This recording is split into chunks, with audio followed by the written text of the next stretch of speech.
Hi everybody, Rochelle here from Quebec, CICHLID. It's great to see you all again. So over the past couple of months, we have been hard at work here at my local fish store. And today I want to show you all the projects that we've been working on.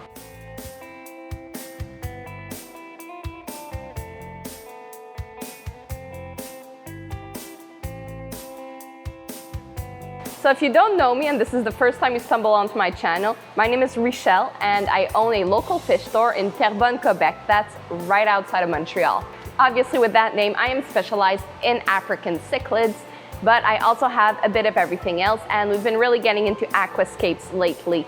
For now, all our aquascapes are either at home or not set up, like pending, so I'm not going to be showing these off today, but I will show off basically all the work we've been doing. There is a lot of work that we've been up to, and I couldn't just do some fish store extreme makeovers because it was just too much. We're doing all the aquariums, all the renovations, we're doing them while the store is open. So it's a little bit overwhelming, to put it lightly. So I hope you enjoy this video, and don't forget to subscribe to my channel and make sure not to miss a single video. This is the front section of the store. It's mainly filled with mbunas. We put them all together to make it easier for our clients. This section of the shop hasn't changed much since my last videos. Eventually, I would like to build a wall of small aquariums on this wall and make this wall only 90-gallon tanks. I'm not a fan of the small tanks on the same wall as the big ones. This here I like. Here is the second section, where we have the peacocks, haps, Lake Tanganyika, and our freshwater section. This is the section that has changed the most over the past year, over the past months.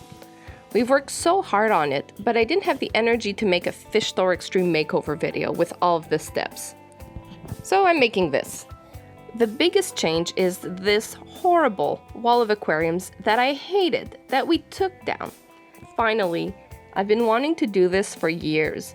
This is what it looked like at first. It went all the way to the wall, but with the changes we did, it kind of just looked out of place in the end. Our goal was simple. Take this row down and put the small tank wall on the wall. I'll get back to what I did with these 4 75-gallon tanks after this. It was supposed to be done in the day, but in reality, nothing in this world ever takes a day. Upon taking down the small tank wall, we found out that the metal beams were finished. One of them that isn't in this video could be broken up by hand. They threw it out before I got my phone to film it. This happened because we were negligent. The tanks on this rack were old, like really old, like some are 20 years old. So when tanks are that old, they will sweat through the frame by capillarity if you fill them up to the brim. These tanks have been in this rack for 10 years. So some got worse than others, and well, we let it go. Over time, the water just ate through the beams. So we had to buy new beams, and we had to fix these tanks. It's a super easy fix, just put a line of silicone around the frame. When we got our new beams, we painted them black and set them up. All of this took about 2 weeks, as we were doing this during the opening hours at the store. Finally, we set the tanks up and found other tanks to replace those that we had taken down to use as sumps in our giant wall of aquarium. Now, all that's missing is lighting. And I misplaced the LEDs I wanted to use, so I'll have to do a better job at searching for them. That's where we are now with this rack of aquariums. For now, our lagoon section is still in the works. We will use this awesome tank for our plants instead of the 50-gallon tanks that they are in at the moment. We also were able to get this betta wall secondhand. I'm not a fan of these tiny boxes for the fish. Even though they're only temporary homes, I still don't want them to be miserable. So here is our solution to the problem.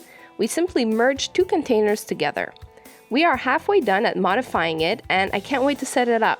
Instead of having 32 betta containers, we will have 16, and that's more than enough. I currently only have 4, so it's pretty good. This is a huge upgrade, and I am very happy to have this.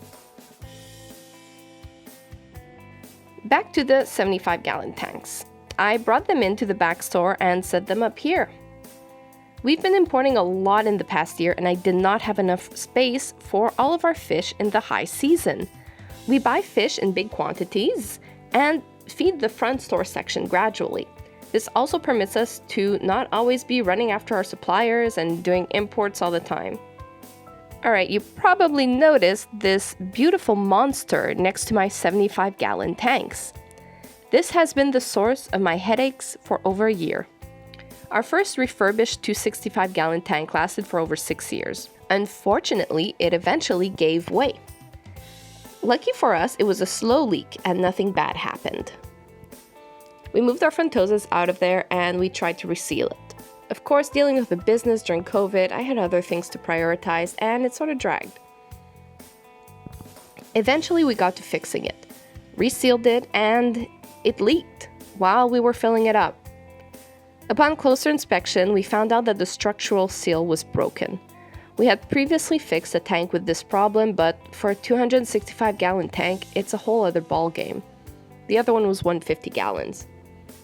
That's like the biggest I'm ready to fix. So we gave up on our 265 and we took it apart. I'm sorry I don't have a video of this. This is what it looks like now. It's just glass. During this time, with some lucky business moves and great trades, we were able to get our hands on this magnificent beast. Our last one was on cement blocks, but this one came with a rolling base. We couldn't say no to that. It's so solid, I'm pretty sure that I could support my house on this. It's a small house, but it's still a house. And in case you were wondering, the base is heavier than the aquarium. Go figure. Since we are extremely paranoid about this, it's been filled up for the past 3 weeks and cycling with an FX6 filter. When the time will come, I will have a bunch of other already cycled filters I'll be able to use, but I'm still just waiting it out. And soon, my Frontosa will have a new home. I can't wait, and neither can they. So that's it for today. I hope you liked this video. Have you as well been up to no good in your fish room? Let me know in the comments section. I love reading your comments. Also, if you want more fishy content in between my episodes, well, you can follow me on social media. The links are right there and in the video description. Also, if you like this fabulous CICHLID Geek t-shirt that I'm wearing, you can get them in my Teespring store. All the shirts you get encourage me to continue doing what I'm doing. And it's great to see people wearing these shirts at the store. That just drives me insane. They make me so happy. So thank you to everyone who supports me in my YouTube channel, in my Teespring store, and in my actual physical store that's in Terrebonne, Quebec. You guys are the best. Thank you so much. I'll see you soon. Bye-bye.